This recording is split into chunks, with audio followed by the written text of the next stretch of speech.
नमस्कार। आज हम एक ऐसी खबर पर बात करने वाले हैं जिसने डिफेंस सर्कल्स में काफ़ी हलचल मचा दी है। हाँ बिल्कुल। कुछ टाइम से बात तो चल रही थी कि भारत शायद 40, 50 या हो सकता है 60 नए फाइटर जेट्स ले।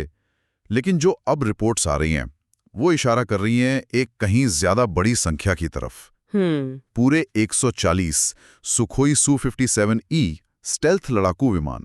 जी 140 ये नंबर वाकई बहुत बड़ा है। और ये सिर्फ कोई हवाई बात नहीं लग रही है।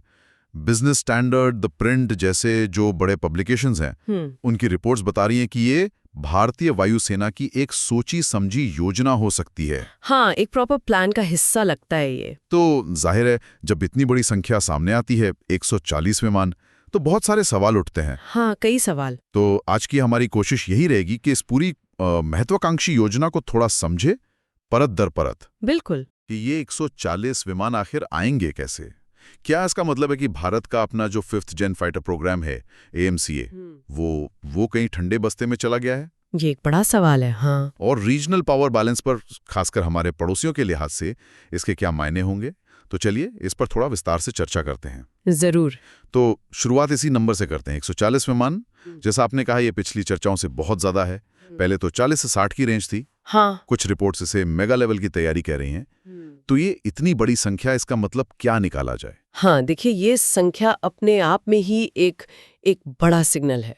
ये सिर्फ ये नहीं है कि हम कुछ पुराने विमानों को बदल रहे हैं या थोड़ी सी संख्या बढ़ा रहे हैं। 140 पांचवी पीढ़ी के विमान, वो भी Su-57ME जैसे, इनको शामिल करने का मतलब है कि भारतीय वायुसेना अपनी ऑपरेशनल फिलॉसफी, अपनी ताकत में एक फंडामेंटल चेंज लाने की सोच रही है। ओके। उनको लेकर एक बहुत ही, क्या कहेंगे, प्रोएक्टिव और महत्वाकांक्षी नजरिया है।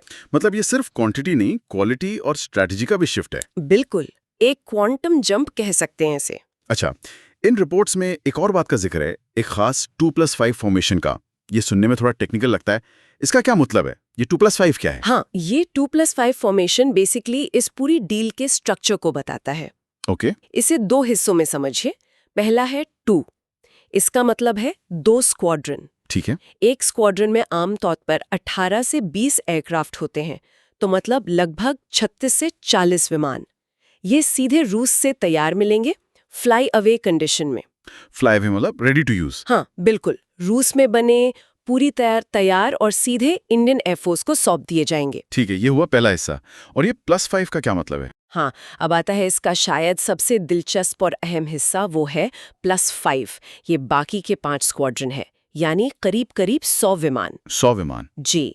और रिपोर्ट्स के मुताबिक इन 100 विमानों का निर्माण भारत में होगा, हिंदुस्तान एरोनॉटिक्स लिमिटेड HAL की नासिक फैसिलिटी में। भारत में निर्माण, ये बहुत महत्वपूर्ण बात है, क्योंकि अक्सर ऐसी डील्स में टेक्नोलॉजी ट्रांसफर या लाइसेंस प्रोडक्शन की बात तो होती है, पर वो कई बार सिर्फ पार्ट्स जोड़ने तक रह जाती है, मतलब असेंबली। सही कहा आपने। क्या यहाँ वाकई मैन्युफैक्चरिंग की बात हो रही है, जैसा रिपोर्ट्स कह रही हैं? बिल्कुल, और रिपोर्ट्स इसी बात पर जोर दे रही हैं। यही इस योजना को खास बनाता है। अच्छा। जानकारी यही इशारा कर रही है कि ये सिर्फ कल पुर्जे जोड़ना नहीं होगा। लक्ष्य ये है कि भारत में बनने वाले इन Su-57E विमानों में करीब 60 से 70% तक भारतीय सामग्री और सिस्टम्स इस्तेमाल हों। 60 से 70%? ये तो काफी ज्यादा है। हाँ, काफी महत्वाकांक्षी लक्ष्य है। जाहिर है इंजन, कॉकपिट के कुछ मेन एवियोनिक्स, शायद कुछ वेपन सिस्टम्स के हिस्से वो रूस से आएंगे।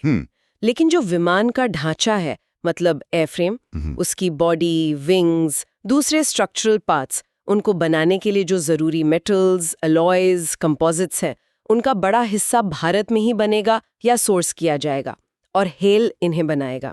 तो ये मेक इन इंडिया और आत्मनिर्भर भारत के लिए एक बहुत बड़ा बूस्ट हो सकता है। बिल्कुल, अगर ये योजना इसी तरह लागू होती है तो ये एक मील का पत्थर साबित हो सकता है।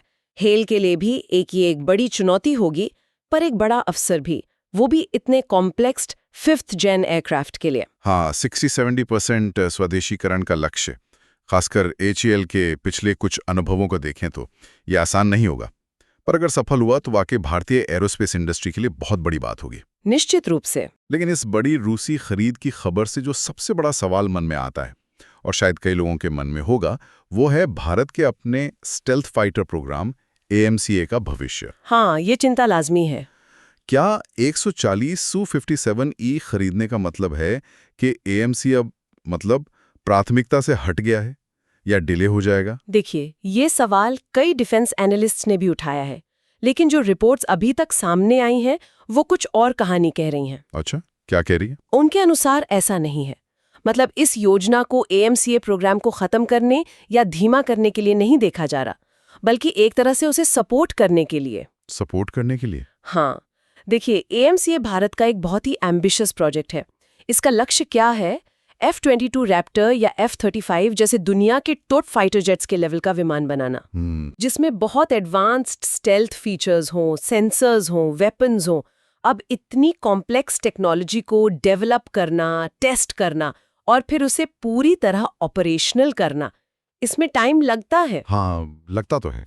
अनुमान यही है कि AMCA शायद 2030-32 या हो सकता है उसके बाद ही पूरी तरह से तैयार होकर वायुसेना में शामिल हो पाएगा। ओके। तो सवाल ये है कि इस बीच क्या, मतलब अगले 8-10 साल। हाँ, एग्जैक्टली।